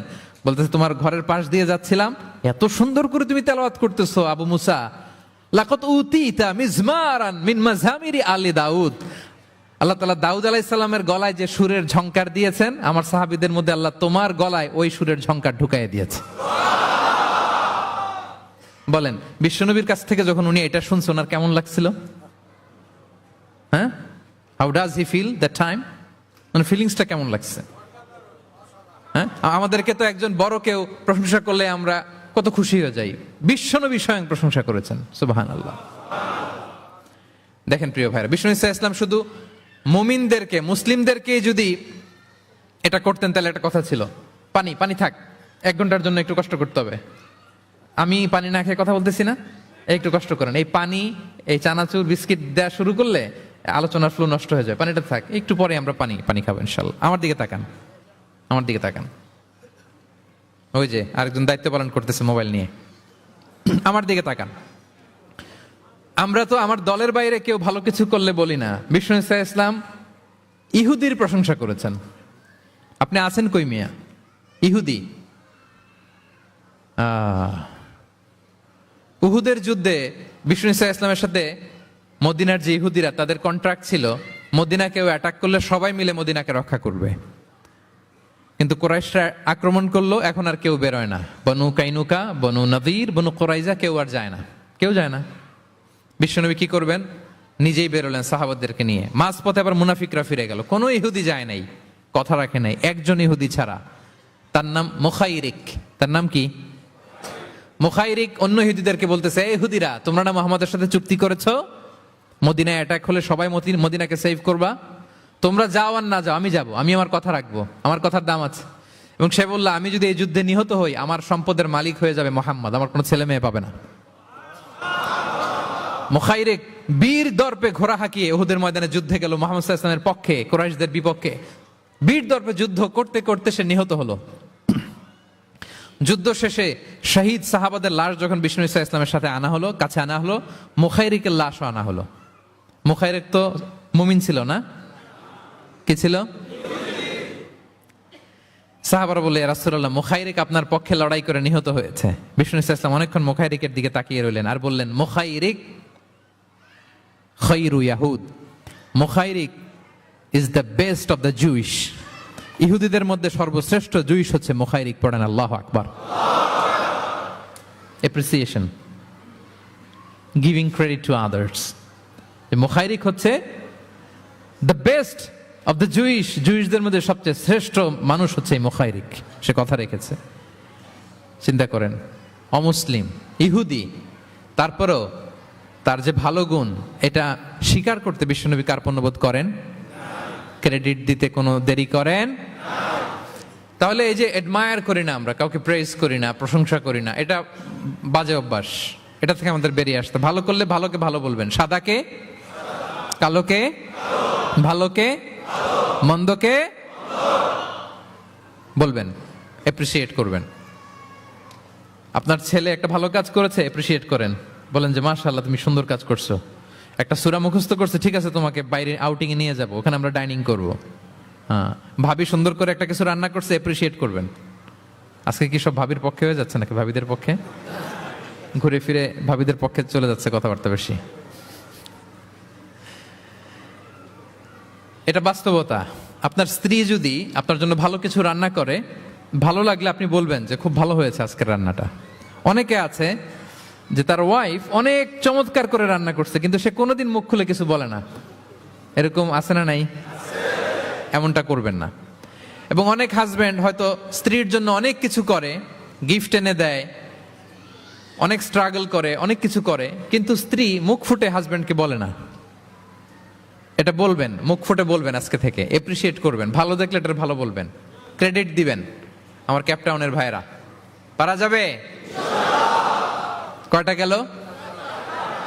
1 নম্বরে, 2 নম্বরে মুচকে আসে, 3 নম্বরে, 4 নম্বরে এপ্রিসিয়েশন। আচ্ছা, 5 নম্বরে, 5 নাম্বার হচ্ছে কল্যাণ কামনা করা, অন্যের ওয়েল উইশিং, অন্যের কল্যাণ কামনা করা সব সময়, থাকলেও, সামনে থাকলেও, না থাকলেও কল্যাণ কামনা করা। অনেকে সামনে সামনে অনেক ভালো, ভাই আপনি যে কত ভালো মানুষ, আপনারে ছাড়া আমার চলেই না, আপনি মানে অনেক ভালো, এই এলাকায় আপনার মতো ভালো মানুষ আর নাই। মানে সামনে আপনি অনেক ভালো, আপনি দাতা, আপনি সমাজসেবক, আপনি শ্রেষ্ঠ মানুষ, কিন্তু দূরে চলে গেলে আর নাই, তার বদনাম, তার ব্যাপারে অন্যদের কান ভারী করে, আরে উনি তো এমন একটা লোক, বুঝছেন কি আর বলবো, বইলে আর লাভ নাই, পারি না ভাই ওনার সাথে, আর পারা যায় না। এরকম আছে না নাই? তার মানে সামনে সামনে খুব আপনি ভালো ভালো বললেন, কিন্তু সে যখন অনুপস্থিত তখন না। এটা তো শুভকামনা হয় না, এটা হয়েছে মুমিনদের শুভকামনা উপস্থিত অবস্থাতেও, অনুপস্থিত অবস্থাতেও। আলহামদুলিল্লাহ বলেন। এজন্য বিষ্ণু বলেন দ্বীন ও আন-নাসিহা, দিন হচ্ছে আন-নাসিহা মানে কল্যাণ কামিতা। দিন মানে কল্যাণ কামিতা, সবার জন্য আপনি গুড উইশ করবেন, কল্যাণ কামনা করবেন, ওয়েল উইশিং করবেন, শুভকামনা জানাবেন, সামনে থাকলেও দূরে থাকলেও। বিষ্ণু সাল্লাল্লাহু আলাইহি ওয়াসাল্লাম বলেন লিল মুমিনি আলাল মুমিনি সিত্তু খিসাল, এক মুমিনের উপর আরেক মুমিনের 6টা দায়িত্ব। এর মধ্যে একটা হচ্ছে ওয়া ইয়ানসাহু লাহু ইযা গাবা আও শাহিদা, সে তার শুভকামনা করবে, উপস্থিত থাকলেও করবে, অনুপস্থিত থাকলেও করবে। সুবহানাল্লাহ পড়েন। সামনেও যেমনি করবেন, দূরে গেলেও করবেন। অন্যের জন্য শুভকামনা করলে এটা ফিরে নিজের দিকে আসে, এটা খেয়াল রাখেন। এটা একটা লাইফ হ্যাকস শেয়ার করতেছি, আজীবন কাজে লাগবে। অন্যের জন্য যেটাই ভালো কামনা করবেন, এটা ঘুরে আপনার দিকে আসবে। অনেকে বলে হুজুর ওর জন্য দোয়া করে আমার কি লাভ? নিজের জন্য আল্লাহ আমারে মাফ করে দাও, আল্লাহ আমারে সমৃদ্ধি দাও, আল্লাহ আমার বেতন বাড়াও, আল্লাহ আমার ব্যবসায় বরকত দাও, আল্লাহ আমার ছেলেরা হাফেজ বানাও, আল্লাহ আমার বউ, আল্লাহ আমার মেয়ে, আল্লাহ আমার আমার আমার সব আমার ভালো আপনি চাচ্ছেন নিজের জন্য, অন্যদের জন্যও চান। আল্লাহ আমার সব ভাইদেরকে মাফ করো, আল্লাহ আল্লাহ আমার গোটা মুসলিম উম্মাকে তুমি বরকত দাও, কল্যাণ দাও, নেতৃত্বে আসার তৌফিক দাও, আল্লাহ সবাইকে সুস্বাস্থ্য দাও।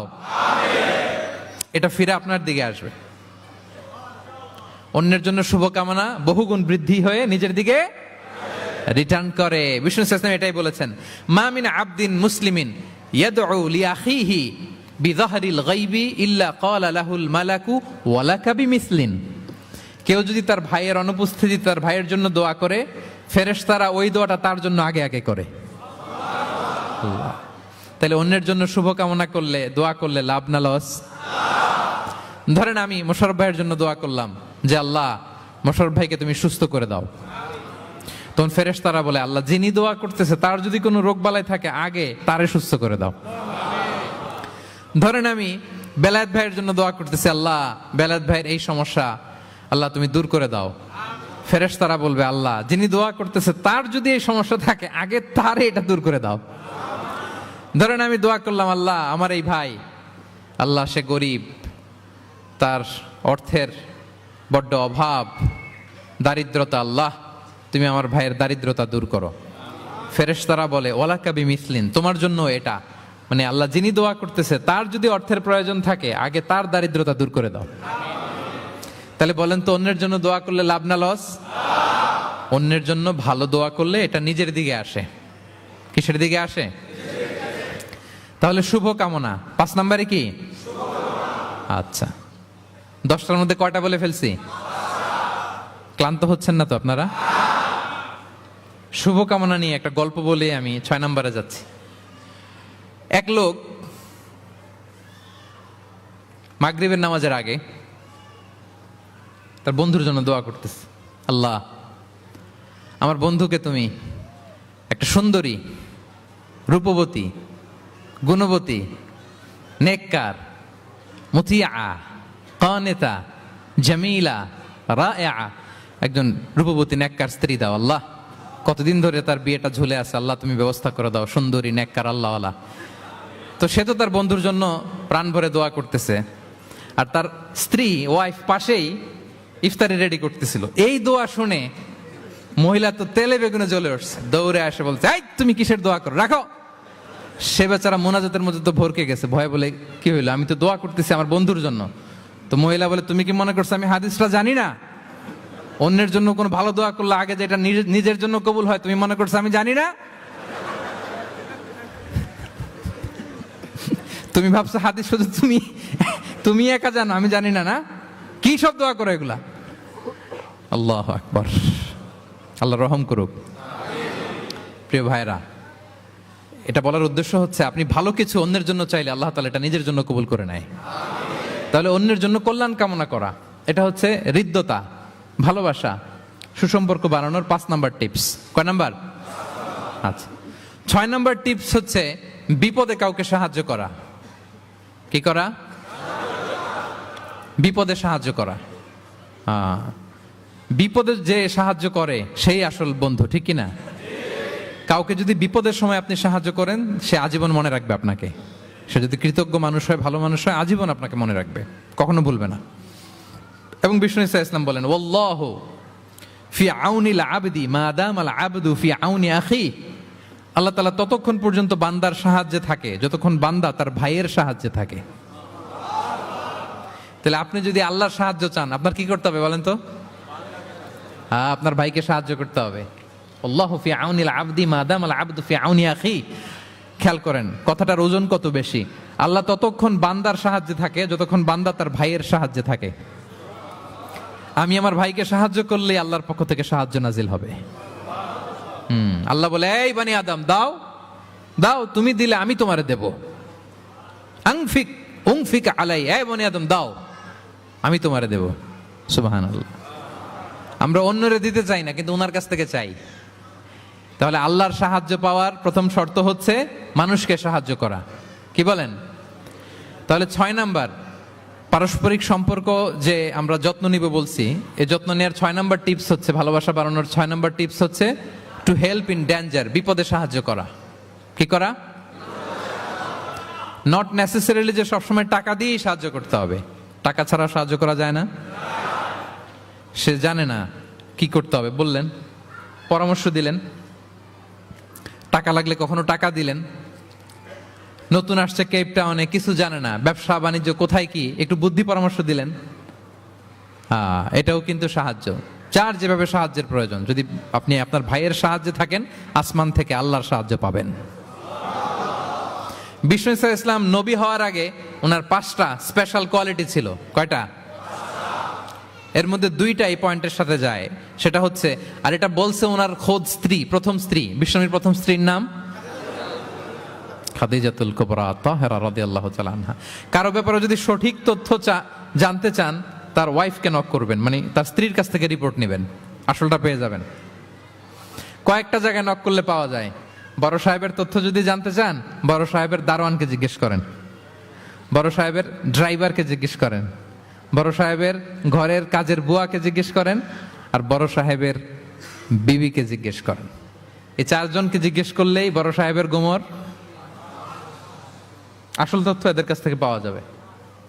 বিষ্ণু ইসলামের স্ত্রী আম্মাজান খাদিজা বলেন, বিষ্ণু ইসলামের 5টা গুণ ছিল। নবী হওয়ার আগেই। এর মধ্যে একটা হচ্ছে ওয়া তাহমিলুল কাল্লা, তিনি মানুষের বোঝা বইয়ে দিতেন। সুবহানাল্লাহ পড়বেন না? একজন লাকড়ি নিয়ে যাচ্ছে, ভারী, পিঠ কুঁজো হয়ে যাচ্ছে ব্যথায়, বিশ্বনবী নিজের কাঁধে নিয়ে ওটা বহন করে দিতেন। ওয়া তাকসিবুল মা'দুমা, অন্যের জন্য উপার্জন করতেন, নিজে ছাগল চড়ায় ওই টাকাগুলো যারা খেতে পায় না তাদের হাতে তুলে দিতেন। মা বা'আসাল্লাহু নাবিয়্যান ইল্লা রাআল গানাম, পৃথিবীতে এমন কোন নবী নাই যে নবীরা ছাগল চড়ায় নাই। সাহাবারা বললেন ওয়া আনতা ইয়া রাসূলুল্লাহ, হে নবী আপনিও? বিষ্ণু বললেন কুনতু আরআহা লিকারারিত লিআহলি মক্কা, আমি অল্প কিছু কিরাত মানে অল্প কিছু পয়সার বিনিময়ে মক্কার লোকদের ছাগল চড়ায় দিতাম। He started his first career as a shepherd, রাখাল হিসেবে ক্যারিয়ার শুরু করছিলেন, ইনকামের রাস্তা। আর আমরা কাজ ভাগাভাগি করে, এটা ছোট কাজ, এটা করব না, ওইটা করব না। বিষ্ণু ইসলাম ছাগল চড়াতেন মরুভূমিতে, এবং এই উপার্জিত টাকাটা সুবিধা বঞ্চিত মানুষের হাতে তুলে দিতেন। চিন্তা করেন কি মানসিকতা ছিল বিশ্বনবীর। তাহলে আপনি যদি কারোর সাথে হৃদ্যতা বাড়াতে চান, বিপদে এগিয়ে আসবেন, সাহায্য করবেন। তাহলে 6 নাম্বার হচ্ছে টু হেল্প ইন ডেঞ্জার, কেউ বিপদে পড়লে তার to extend hour helping hand to others, আমরা সাহায্যের হাত বাড়িয়ে দিব। পারা যাবে তো ইনশাআল্লাহ? কয়টা গেল? 7 নাম্বার হচ্ছে ভিজিটিং সিক, অসুস্থ ব্যক্তিকে ভিজিট করা। এটা অনেক বড় সওয়াবের কাজ, এবং এতে আপনার হৃদ্যতা বাড়বে, ওই লোক আপনাকে মনে রাখবে। বিষ্ণু ইসলাম উনি সকালবেলা রেগুলারলি 2টা কাজ করতেন। এক হচ্ছে মদিনার বাজার ভিজিট করতে যেতেন রাফলি 10টা সাড়ে 10টার দিকে, আর ওই টাইমে উনি মদিনায় যদি কেউ অসুস্থ থাকতো তার বাসায় ভিজিট করতে যেতেন। আপনারা অসুস্থকে দেখতে জানতো না? যাবেন। বিষ্ণু ইসলাম কোনো অসুস্থের কাছে গেলে তার মাথায় হাত দিয়ে দোয়া পড়তেন। তিনি পড়তেন আল্লাহ আযহিবিন নাস, আল্লাহুম্মা রাব্বান নাস আযহিবিল বাস, ইশফি আনতা শাফি, লা শিফা ইল্লা শিফাউক, শিফাআন লা ইগাদিরু সাকমা। রোগীর মাথায় হাত দিয়ে তিনি বলতেন, হে মানুষের রব, তার রোগ তার কষ্ট দূর করেন, তাকে শিফা নসিব করেন, এমন শিফা দেন যে শিফার পরে আর সে রোগাক্রান্ত হবে না। বিষ্ণু ইসলামের এক খাদেম ছিল মদিনায়, ছোট্ট বালক, কিন্তু ধর্মে ইহুদি, ধর্মে নন মুসলিমদের সাথে how should be our relationship to the people of different faith, এটা নিয়ে আমার লম্বা লেকচার আছে, শুনবেন। লম্বা, আমি একাডেমিক ওয়েতে আলোচনা করেছি, আমার ইউটিউব চ্যানেলে গেলে পাবেন। মদিনাতে এক ছোট্ট ইহুদি বালক বিষ্ণু ইসলামের খেদমত করত, এটা সেটা এগিয়ে দিত। বিষ্ণু ইসলাম কোনো কাজ থাকলে তাকে অ্যাসাইন করতেন, অ্যাপয়েন্ট করতেন, দিতেন। কিন্তু অনেক দিন হয় ছেলেটা আসে না। বিষ্ণু খুঁজলেন ওই ইহুদি বালকটা কোথায়। সাহাবারা বলল ইয়া রাসূলুল্লাহ সে তো অসুস্থ। সে কি? সে তো অসুস্থ। সেই বুখারীর বর্ণনা শুনেই বিষ্ণু ইসলাম তার বাড়িতে গেলেন। কার বাড়িতে? ইহুদির বাড়ি। আমরা মনে করছি শুধু মুসলিম অসুস্থ হইলেই বোধহয় দেখতে যাইতে হবে, এরকম আমরা ধারণা করে নিছি। না, অসুস্থ হলে সেবা শুশ্রূষা করা, দেখতে যাওয়া, এটা মুসলিম অমুসলিমের সাথে সম্পর্ক না। যে কোনো ধর্মের, যে কোনো বর্ণের, যে কোনো চিন্তার অসুস্থ হইলেই আপনার নেইবার, এদিকে খ্রিস্টান যাবেন, এদিকে জুইশ যাবেন। ভিজিটিং সিক ফর অল, সবার জন্য এটা। বিষ্ণু ইসলাম গেলেন, যে তার পাশে মাথার পাশে বসলেন। বসে তিনি বললেন ইয়া গোলাম আসলিম, হে বালক তুমি ইসলাম ধর্ম গ্রহণ করো। এতদিন খেদমত করছে, বলে নাই। অনেকদিন খেদমত করছে, একদিনও বলে নাই। একদিনও, আজকে বলতেছে। দেখেন বিষ্ণু ইসলাম প্রপার টাইমিং এর অপেক্ষা করতেন সবকিছুর। আমরা অনেক সময় টাইমিং বুঝি না, কখন কি বলতে হয়, কখন কি করতে হয়, কতটুকু বলতে হয়, কোথায় যে থামতে হয়, এই কমন সেন্সটা অনেকের নাই। হ্যাঁ, আমি তো হিন্দুদেরকে পাইলে ইসলামের কথা বলিই না, আমি যে তুমি শাহাদা পড়ো এটা কখনো বলি না। আমি ইসলামের বিউটি শুধু তুলে ধরি যে এটা এমন, এটা এমন, কিন্তু তুমি শাহাদা পড়ো এটা বলি নাই। কত লোক যে আমার কাছে আসছে শাহাদা পড়ার জন্য, হিসাব নাই, হিসাব নাই। এখন তো পাবলিকলি করি না কিছু ইস্যুর কারণে, কারণ প্রপার টাইমিং লাগবে। এতদিন খেদমত করলো বিশ্বনবী, একদিনও তাকে শাহাদা পড়তে বলে নাই, আজকে বলতেছে। Proper timing. যখন বিষ্ণু বললেন ইয়া গোলাম আসলিম, ইসলাম ধর্ম গ্রহণ করো, ছোট্ট বাচ্চা ফানাযারা ইলা ওয়াজহি আবি, তার বাবার দিকে তাকালো। মানে বুঝাতে চাইলো যে বাবা আমি কি করব। তখন বাবা বলল আতিয়া আবুল কাসিম। বিশ্বনবীর উপাধি ছিল আবুল কাসেম, বড় ছেলের নাম কাসেম, তো ছোটবেলায় মারা গেছে। বাবা বলল আবুল কাসেম যা বলে তাই শোনো, কারণ এতদিনে ছেলের কাছ থেকে রিপোর্ট নিয়ে বুঝে গেছে তো এটা কে, এটা যে রাহমাতাল লিল আলামিন, এটা যে বিশ্বনবী, এটা যে দ্য লাস্ট মেসেঞ্জার, এটা বাবা মিলাই ফেলছে। বাবা বলে আতিয়া আবুল কাসেম, আবুল কাসেমের অনুসরণ করো। বিষ্ণু বললেন পড়ো আশহাদু আল্লাহ ইলাহা ইল্লাল্লাহ ওয়া আশহাদু আন্না মুহাম্মাদান আবদুহু ওয়া রাসূলুহু। ছোট্ট বাচ্চারা পড়তে আরম্ভ করলো আশহাদু আল্লাহ ইলাহা ইল্লাল্লাহ ওয়া আশহাদু আন্না মুহাম্মাদান আবদুহু ওয়া রাসূলুহু। মৃত্যুর আগে সে শাহাদা পড়ে ফেললো। বিষ্ণু বললেন আলহামদুলিল্লাহ আলহামদুলিল্লাহিল্লাযী আনকাযাহু মিনান নার। প্রশংসা সে আল্লাহর যে একটু আগে জাহান্নামী হওয়ার কথা ছিল যার, তাকে মুহূর্তের মধ্যে জান্নাতি বানায় দিলেন। ভিজিটিং 6, অসুস্থকে দেখতে যাওয়া। শুধু মুসলমান হলে দেখতে যাবেন নাকি? যে কোনো ধর্মের দেখতে যাবেন, হৃদ্যতা বাড়বে। একদিন বিষ্ণু সাহাবাদেরকে বললেন আজকে রোজা রেখেছো কে? নফল রোজা? আবু বকর রাদিয়াল্লাহু তাআলা আনহু হাত তুলে বললেন আমি। বিষ্ণুনবী আবার জিজ্ঞেস করলেন আজকে কোন মিসকিনকে খাবার খাইয়েছো কে? আবু বকর রাদিয়াল্লাহু বললেন আমি। বিষ্ণুনবী আবার বললেন আজকে কোন জানাজায় শরীক হয়েছে এমন কেউ আছে? আবু বকর বললেন আমি। বিষ্ণুনবী বললেন আজকে কোনো অসুস্থকে ভিজিট করে আসছো এরকম কি কেউ আছে? আবু বকর বললেন আমি। বিষ্ণুনবী বললেন মাজতামা'না ফি ইমরিইন ইল্লা দাখালাল জান্নাহ। এতগুলো গুণ যদি একটা ব্যক্তির মধ্যে থাকে ওই ব্যক্তি তো জান্নাতি না হয়ে পারে না। ভিজিটিং সিক, অসুস্থকে দেখতে যাওয়া, যদি এটা করেন তাহলে আপনাদের পারস্পরিক হৃদ্যতা ভালোবাসা বাড়বে। এবং এটা জাতি ধর্ম বর্ণ নির্বিশেষে যে কোনো লোক অসুস্থ হলে আমরা ভিজিট করতে পারি। যাবেন, কিছু গিফট নিয়ে যাবেন, কমলা নিয়ে যাবেন। সাউথ আফ্রিকাতে তো দেখি আমি একেবারে ফ্রেশ ফ্রুট, সুবহানাল্লাহ। আমি যেখানেই গেছি কোনো ফরমালিন নাই, তাজা টাটকা ফ্রেশ, এত সুন্দর স্মেল, এত সুন্দর টেস্ট এটার, আলহামদুলিল্লাহ। বস্তা ভরে ফল নিয়ে দেখতে যাবেন, পারা যাবে তো? 7 নম্বরে কি ছিল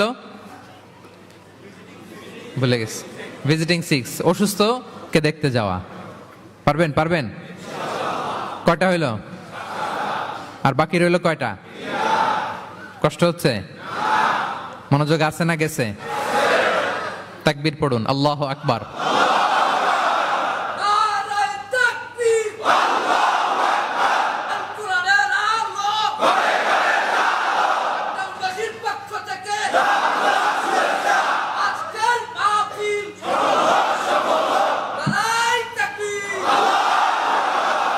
মাশাআল্লাহ তাবারাকাল্লাহ। কয়টা বললাম? 8 নাম্বার হচ্ছে এক্সচেঞ্জিং গিফট, উপহার দেয়া, গিফট দেওয়া। কি দেওয়া? নট নেসেসারি যে দামি কিছু দিতে হবে, নট নেসেসারি দামে দিতে হবে। ছোট্ট জিনিস দেন, একটা কলম দেন, কি দিবেন? কলম দেন। একটা ছোট বই দেন, একটা মেসওয়াক দেন, একটা টুপি দেন, আপনার সাধ্যে যা কুলায় দেন, গিফট করেন। আমি ইফতারি করতে বসলেও আমার ডানে বায়ে যারা থাকে এখান থেকে আমি দেই, কারণ একজন রোজাদারকে এক ঢুক পানি খাইয়ে ইফতারি করলেও সে সারাদিন রোজা রেখে যেই সওয়াব, তার সওয়াব না কমিয়ে ওই পরিমাণ সওয়াব আল্লাহ যিনি খাওয়ালো তার আমলনামায় দিয়ে দেয়। একটু বিতরণ করেন, একটু খাইয়ে দেন, সামান্য কিছু হলো গিফট দেন। উপহার দিলে ভালোবাসা বাড়ে, সুবহানাল্লাহ।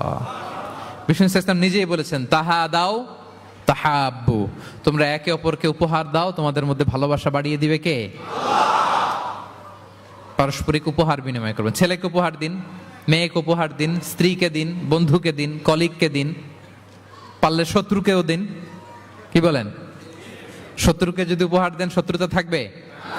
ধরেন কারোর সাথে আপনার কম্পিটিশন, ধরেন একটা নির্বাচন, সে জিতে গেল, আপনি হেরে গেলেন, আপনি ফুল পাঠান, ফ্রুটস পাঠান, দেখবেন শত্রুতা কমে গেছে। এটাই বলেছেন বিষ্ণু ইসলাম সরাসরি যে তাহাদাউ তাহাব্বু তাযহাবি শাহনা, তোমরা পারস্পরিক গিফট দাও তাহলে শত্রুতা, দ্য এনিমিটি উইল ডিসঅ্যাপিয়ার, শত্রুতা দূর হয়ে যাবে, বিরোধ মিটে যাবে, ভালোবাসা বেড়ে যাবে।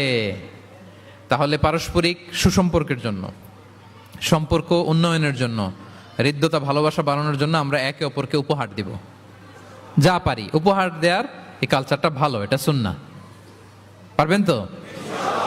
তাহলে 8 নম্বরে কি ছিল?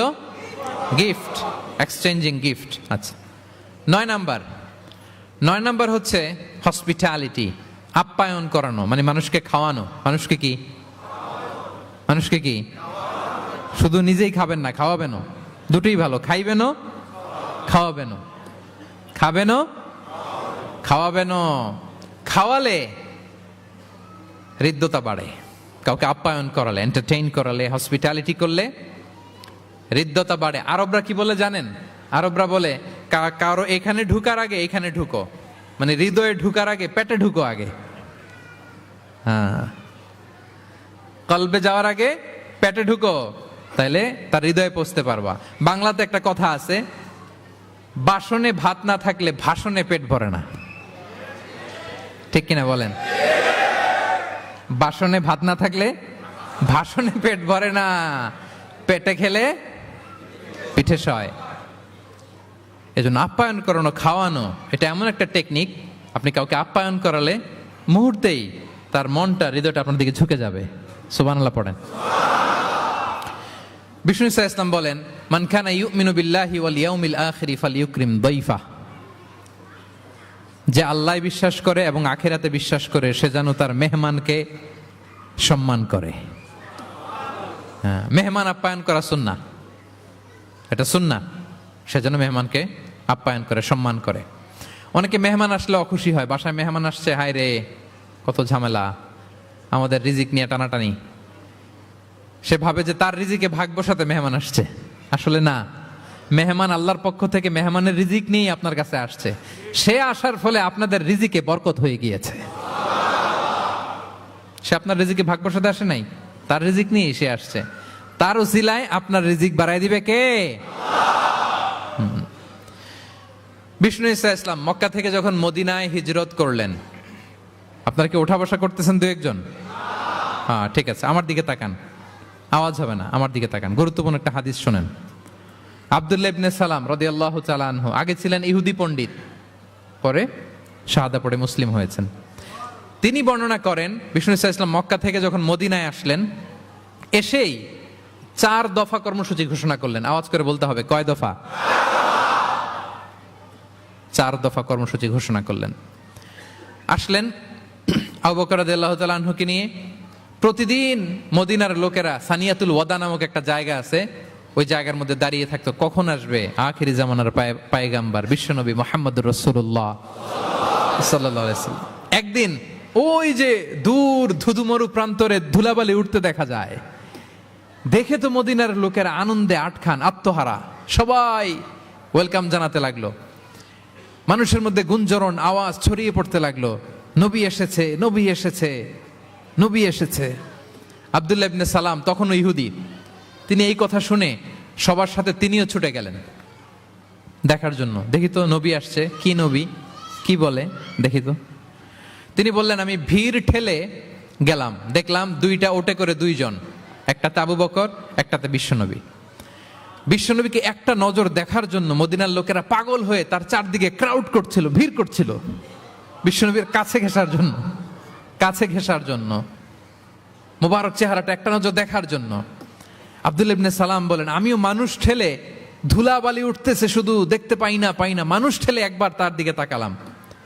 যখন আমি তার দিকে নজর করলাম, ফালাম্মা নাযারতু ফাআরাফতু আন্না ওয়াজহাহু লাইসা বিওয়াজহিন কাযযাব, আমি তার চেহারা দেখে বুঝতে পারলাম এ চেহারা কোনো মিথ্যাবাদীর চেহারা হতে পারে না। আল্লাহ, না জানি কত নুরানি ছিল বিশ্বনবীর চেহারা। বিশ্বনবীর কথা তো অনেক পরে, অনেকে চেহারা দেখেই শাহাদা পড়ে মুসলমান হয়েছে। একটা নূরের জ্যোতি বিশ্বনবীর চেহারা মোবারক থেকে সবসময় স্পার্ক করত। আল্লাহু আকবার। হেরা হতে হেলে দুলে নুরানি তনু ওকে আসে হায়, সারা দুনিয়ার হেরে মেরে পর্দা খুলে খুলে যাই সে যে আমার কমলিওয়ালা, কমলিওয়ালা সে যে আমার কামলিওয়ালা কামলিওয়ালা। তার ভাবে বিভোল রাঙা পায়ের তলে, পর্বত জঙ্গম টল মল টলে। তার ভাবে বিভোল রাঙা পায়ের তলে, পর্বত জঙ্গম টল মল টলে। খুরমা খেজুর বাদাম জাফরানি ফুল ঝরে ঝরে যায়, সে যে আমার কামলিওয়ালা কামলিওয়ালা। সে যে আমার হেরা হতে হেলে দুলে, নুরানি তনু ওকে আসে হায়।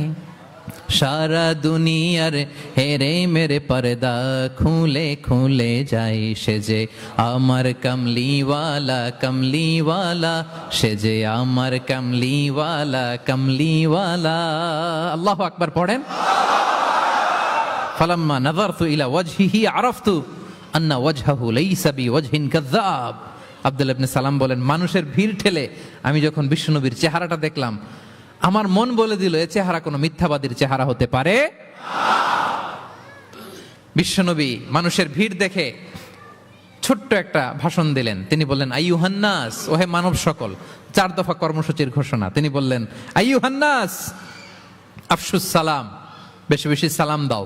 ও আতঈমুত তাআম, বেশি বেশি মানুষকে খাবার খাওয়াও।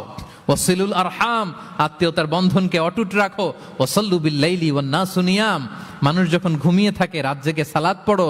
তাদখুলুল জান্নাতা বিসালাম, তাহলে সহজে শান্তিতে আল্লাহর জান্নাতে ঢুকে যাবে। তাহলে মদিনায় যেই বিশ্বনবী যে 4 দফা কর্মসূচির ঘোষণা দিলেন, এর মধ্যে খাওয়ানোর কথা আছে না নাই? আতঈমুত তাআম, খাবার খাওয়াও।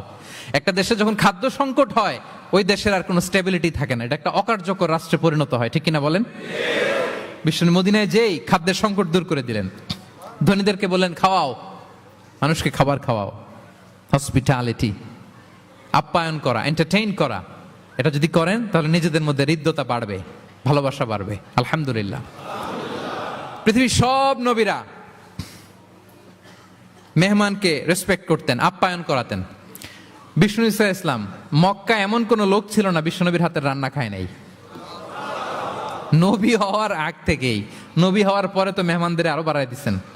টার্গেট করে করে, দাওয়াতি টার্গেট করে করে বিশ্বনবী 2-4জনকে খাওয়াতেন। আল্লাহু আকবার।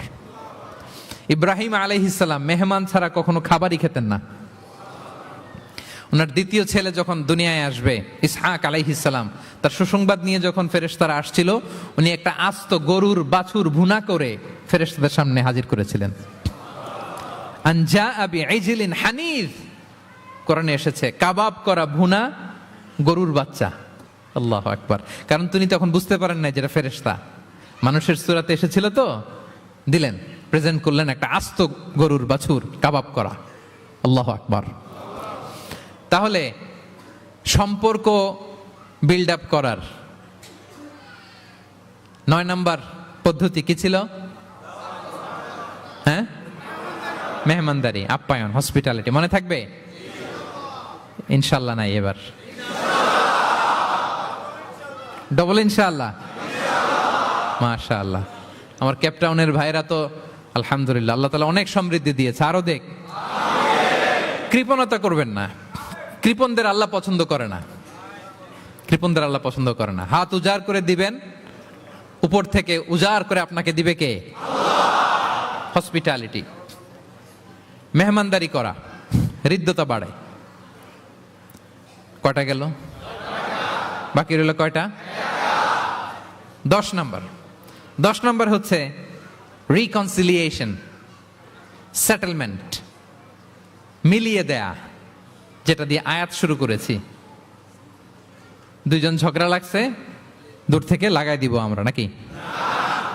অনেকে কিন্তু দূর থেকে মজা নেয়, ওই যে এটা লাগছে 2টা আরো লাগুক, আরেকটু হাতাহাতি, ঘুষাঘুষি, কিলাকিলি, মারামারি, মামলা হামলা, আছে না নাই? দূর থেকে অনেকে কি নেয়? মজা নেয়। এটা মুনাফিকের আলামত, এটা করবেন না।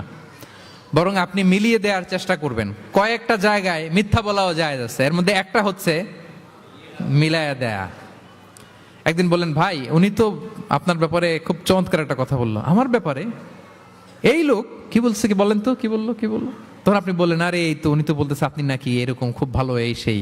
সে তো খুশিতে বাকবাকু, বাহ, আমি তো এতদিন এটারে খারাপ মনে করছিলাম, এত ঝগড়াঝাটি, আর বাইরে বাইরে আমার প্রশংসা করে, আলহামদুলিল্লাহ, ভালো, দেখি কি হয়। ওরে যে আবার একদিন বললেন, আরে ভাই ওনার সাথে দেখা, কথা প্রসঙ্গ তো আপনার ব্যাপারে বলতে যে বললো আপনি নাকি এরকম করছিলেন ভালো একটা কাজ, সেও অবাক হয়ে যাবে। দেখবেন যে এরপরে দুইজনের যখন রাস্তায় দেখা হয়ে গেছে, একে অপরকে সালাম দিয়ে ফেলতেছে, হ্যাঁ, মুসাফা করে ফেলতেছে, কথা বলতেছে, কোন একটা ইস্যু ধরে তারা মিলে যাওয়ার চেষ্টা করতেছে, কারণ দুইজনের মধ্যে হৃদ্যতা আগে থেকেই তো, হৃদয়টা কোল ডাউন হয়ে আছে, ঠিক কিনা বলেন? আর এই মধ্যস্থতা করেছেন কে? আপনি আপনি আপনি মধ্যস্থতা করছেন, রিকনসিলিয়েশন, মিলায়ে দিবেন। তাহলে ঝগড়া লাগলে আজকে থেকে আমরা কি করব? মিলায়ে দিব, সেটেলমেন্ট করে দিব। আল্লাহ বলেন, ফাত্তাকুল্লাহ ওয়া আসলিহু যাতা বাইনিকুম, আল্লাহরে ভয় করো আর নিজেদের মধ্যে বিবাদ বিরোধ হলে এটার উস্কে দিও না, মিলিয়ে দাও। কি করো? মিলিয়ে দাও। একটা অত্যন্ত জরুরি হাদিস বলছি, মনোযোগ দিয়ে শুনুন, এটা বলে শেষ করব। বিষ্ণু ইসলাম একবার সাহাবাদেরকে বলেন, আলা উখবিরুকুম বিআফদল মিন দারাজাতি সিয়ামি ওয়াস সালাতি ওয়াস সাদাকা। সাহাবাদেরকে বলেন, ও সাহাবারা, নামাজের চেয়েও, রোজার চেয়েও, দান খয়রাতের চেয়েও একটা বড় ইবাদত আছে, এটা কি আমি কি তোমাদের বলবো না? সাহাবারা তো অবাক, নামাজের চেয়েও বড় ইবাদত, রোজার চেয়েও বড়, দানের চেয়েও বড়। ক্বালু বালা ইয়া রাসূলুল্লাহ। সাহাবারা বললেন, অবশ্যই হে নবী, হ্যাঁ আপনি বলেন সেটা কি? বিষ্ণু ইসলাম বললেন, ইসলাহু যাতিল বাইন, বিবাদমান দুই গ্রুপকে মাঝখান দিয়ে যে মিলিয়ে দেয়া। নামাজের চেয়েও বড়, রোজার চেয়েও, সাদাকার চেয়েও বড়, মিলায়ে দেওয়া। আমরা মনে করি সেজদা দিতে দিতে কপালে দাগ ফেলে দিছি, এটাই তো বড় ইবাদত। এটা তো নিঃসন্দেহে বড় ইবাদত। আমরা মনে করি হজ করতে করতে শেষ করে ফেলতেছি, এটাই বড় ইবাদত। জিকির করতে করতে আমরা দিন রাত এক করে ফেলতেছি, এগুলো তো নিঃসন্দেহে ইবাদত। কিন্তু দুই ভাই বিবাদমান দুই গ্রুপের মধ্যে আপনি যদি মিলিয়ে দেন, এগুলো নফল রোজা, নফল দান, নফল সালাতের চেয়ে বেশি সওয়াবের কাজ। পড়েন সুবহানাল্লাহ। তাহলে এখন পকেটে পকেটে যদি দুই গ্রুপকে লাগতে দেখেন, কি করবেন? পারা যাবে? এদিকে দুই চারজন উঠছেন কেন আপনারা? আমি কি এখনো উঠছি? ওয়াশরুমে যাবে না? আর 2 মিনিট বসেন, বসেন। তাহলে বিবাদমান দুই পক্ষকে মিলিয়ে দেয়া অনেক বড় সওয়াবের কাজ, এবং বিষ্ণু ইসলাম নিজে এই কাজটা করতেন। আমার ক্যাপ্টেনের ভাইয়েরা মিলিয়ে দিতেন। সেই বুখারীতে একটা বাব আছে, বাবু কওলিল ইমাম ইযহাবু বিনা নুসলিহ বাইনাহুম। বিষ্ণু ইসলাম ঝগড়া দেখলেই বলতেন, ইযহাবু বিনা, আমাকে নিয়ে যাও, নুসলিহ বাইনাহুম, আমি মিলিয়ে দেব। কোবাপল্লীতে একবার দুই সাহাবীদের গ্রুপ ঝগড়া লাগছে, দুই সাহাবীদের গ্রুপ ঝগড়া লাগছে কোবাপল্লীতে। বিষ্ণু ইসলাম বললেন, কোথায় ঝগড়া? কয় কোবায়। বিষ্ণু বলেন, ইযহাবু বিনা, ঝামেলাকে আমারে নিয়ে যাও, নুসলিহ বাইনাহুম, আমি মিলাই দিব। সুবহানাল্লাহ। হি ওয়াজ এ ভেরি গুড মিডিয়েটর, মধ্যস্থতা করতেন পারতেন, চমৎকার বিশ্বনবী। বিবাদমান দুই পক্ষকে মিলিয়ে দিতেন। আউস খাজরাজের 100 বছরের যুদ্ধ বিশ্বনবী মিলাই দিয়েছেন। সুবহানাল্লাহ পড়েন। তাহলে মধ্যস্থতা করা যাবে? হ্যাঁ, মধ্যস্থতা করবেন, মিলিয়ে দিবেন, নাকি লাগাই দিবেন? আগুন লাগলে ঘি ঢালবেন, তেল ঢালবেন, কি ঢালবেন? মনে থাকবে? তাহলে যে আয়াত দিয়ে শুরু করেছিলাম সে আয়াত দিয়ে শেষ করি। ইন্নামাল মুমিনুনা ইখওয়া, বিশ্বাসীরা ভাই ভাই। ফাসলিহু বাইনা আখাওয়াইকুম, এই ভ্রাতৃত্বের মধ্যে বিবাদ হলে কি করো? মিলিয়ে দাও, কারণ তোমরা হচ্ছে ইখওয়াতুন ফিদ্দিন, দিনী ভাই। আর দিনী ভাইয়েরা এক দেহ এক প্রাণ, এক দেহ।